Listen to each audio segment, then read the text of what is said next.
السلام علیکم ورحمۃ اللہ وبرکاتہ۔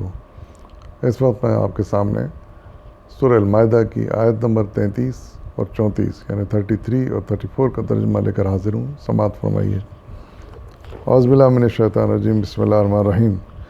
جو لوگ اللہ اور اس کے رسول سے لڑتے ہیں اور زمین میں اس لیے تگ و دو کرتے پھرتے ہیں کہ فساد برپا کریں، ان کی سزا یہ ہے کہ قتل کیے جائیں یا سولی پر چڑھائے جائیں یا ان کے ہاتھ اور پاؤں مخالف سمتوں سے کاٹے جائیں یا وہ جلا وطن کر دیے جائیں۔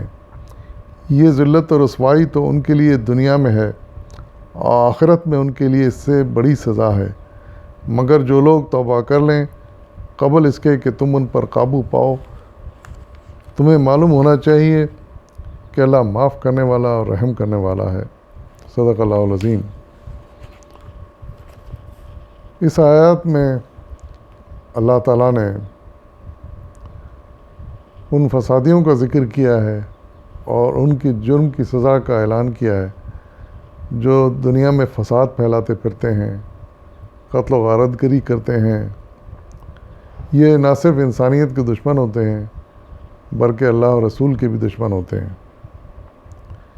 یہ صرف اپنے ذاتی مقاصد کے لیے یا اقتدار حاصل کرنے کے لیے یا اقتدار کو قائم رکھنے کے لیے ساری جد و جہد کرتے ہیں، اور اس راہ میں جو بھی آئے اس کی جان لینے سے بھی نہیں چوکتے، اور پھر ایک آدھ کی جان لینا نہیں بلکہ یہ درجنوں لوگوں کی جان کے بھی درپے ہوتے ہیں اور اس سے بھی نہیں چوکتے۔ تو ایسے لوگوں کے لیے اللہ تعالیٰ نے سخت ترین سزا کا اعلان کیا ہے جو ان کو دنیا میں دی جائے گی۔ اللہ تعالیٰ نے 3 سزائیں یہاں پر بتائی ہیں۔ پہلی یہ ہے کہ ان کو اس فساد کے بدلے میں قتل کیا جا سکتا ہے، سولی پر چڑھایا جا سکتا ہے، ان کے ہاتھ پیر کاٹے جا سکتے ہیں یا پھر ان کو جلا وطن کیا جا سکتا ہے۔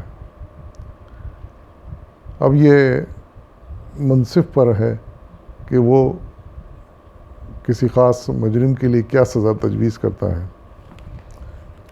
اس سلسلے میں مولانا سید ابو العلا مودودی صاحب نے ایک مختصر نوٹ تجویز کیا ہے، لکھا ہے اس بارے میں۔ سماعت فرمائیے۔ آپ لکھتے ہیں، یہ مختلف سزائیں برسبیل اجمال بیان کی گئی ہیں تاکہ قاضی یا امام وقت اپنے اجتہاد سے ہر مجرم کو اس کے جرم کی نوعیت کے مطابق سزا دے۔ اصل مقصود یہ ظاہر کرنا ہے کہ کسی شخص کا اسلامی حکومت کے اندر رہتے ہوئے اسلامی نظام کو الٹنے کی کوشش کرنا بدترین جرم ہے اور اسے انتہائی سزاؤں میں سے کوئی سزا دی جا سکتی ہے۔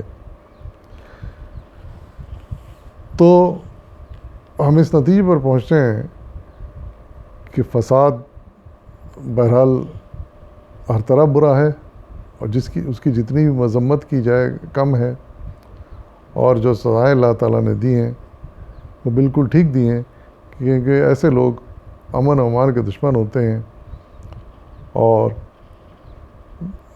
دنیا میں قتل و غارت گری پھیلانا چاہتے ہیں اور اسی کا باعث بنتے ہیں۔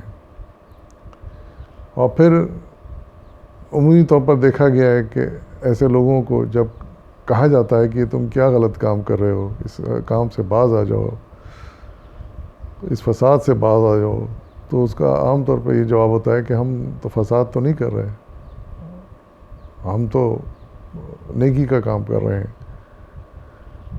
تو در حقیقت یہ لوگ بڑے ناسمجھ ہوتے ہیں اور اللہ تعالیٰ کی اس آیت سے شاید واقف ہوتے ہیں کہ اللہ تعالیٰ نے اس کی کیسی سخت سزا تجویز کی ہے۔